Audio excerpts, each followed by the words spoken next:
Today we're working the joinery bind off, which is also called the 3-needle bind off. And that is a bind off that allows you to take two separate fabrics that have live stitches and bind them off together. And so you're seaming them together at the same time you're binding off each piece.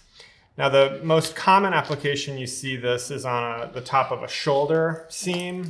So if you have a garment and you have the front and the back and you knit those together, that shoulder seam that runs along the top shoulder is a place that you can join live fabric from the front and back. So what I have here are two pieces of stockinette knitting.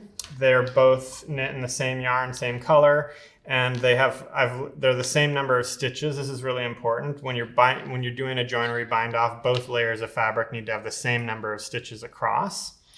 And so we're gonna combine these, and I'm gonna use a red yarn to do that so that you guys can see the active working yarn more easily. But normally I would do this with the same color yarn as I'm working my fabric in so that it's completely invisible.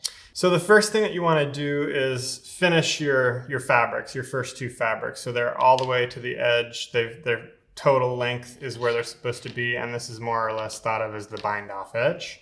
And we're going to put both of these onto the needle. You see I'm working on circular needles. You can do this on straight needles as well, double pointed needles. I'm a circular needle lover, so I do everything on circulars. So notice here that I have my right side here and my wrong side here. And what we're going to want to do is actually place the wrong sides of this fabric out.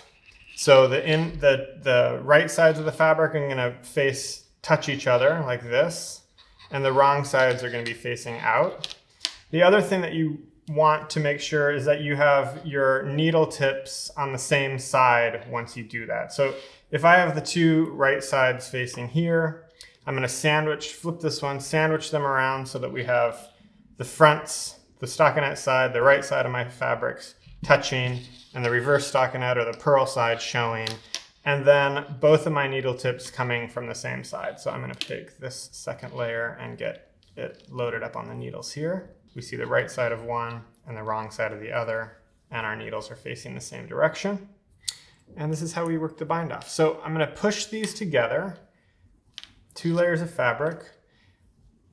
What you're going to need is a third working needle. I like to use a double pointed needle for this because it's small and it doesn't get in the way. You can use any needle. You could use another circular or straight needle. And we're going to hold these two side by side like this so that all stitches across the top are running parallel to each other. And we're basically going to work a regular bind off, but we're working through two layers of fabric at the same time. And that's what's joining these fabrics together. It's a pretty cool technique. So I'm going to take my working yarn. Again, this would be in my regular project color if this wasn't a demo. And I'm going to take my third needle and I'm going to go through both stitches as if to knit. So it's like I'm knitting, but I'm going through two layers of fabric. And I'm going to knit a stitch and pull through both and slide two stitches off. So I've just slid two stitches off. I've got one stitch on my working needle. And I'm going to do the same thing again. Go into the first layer and the second layer. Make sure I got the right tail yarn here. And knit a stitch, pulling out through both loops on both needles and sliding off. And then I'm going to pull the second stitch on my right needle over the first stitch as a traditional bind off. Like that. And that's it, over and over again. Step one, go through and make a knit stitch going through both front and back layer. You come out, slide both of those stitches off, and then take the second stitch on your right needle and pass it over the stitch you just made, like that. And so on and so forth. Just take it slow and make sure that your hands are comfortable doing all these maneuvers. You can start to see that I'm getting what looks like a little chain of stitches along my bound off edge. That looks like a regular bind off. And I'm just going to do this all the way across the row until both layers of fabric are bound off. Now you can understand why it's important that you have the same number of stitches on the front and back so that you don't get to the end and you have more stitches on one than on the other. Also might want to make sure that you're not pulling these bind off stitches too tightly. This traditional bind off is pretty inelastic, and so you don't want to pull it too tight. You want to have the tension such that when you lay the piece flat, it's not being pulled in at all because of this bind off is being worked too tight. If you find yourself having a hard time working that bind off at the right tension, try it on a larger needle. And as I go, I'm assessing my elasticity too. I can stretch it and just make sure that there's enough give in that bind off so that when I open my fabric out, there's no puckering or gathering here. It lays nice and flat. Now I've got the last 2 stitches on my needle. I'm going to go through both of those. These are a little loose because they're attached to yarn tails right now. And come through both. The last 2, slide those off, bind off that penultimate stitch, and now, just like a regular bind off, I'm going to break my yarn, pull it through, and that secures the edge. And I'll tighten these as well. And so you can see now that it's finished. We have this nice column of bind off stitches in red.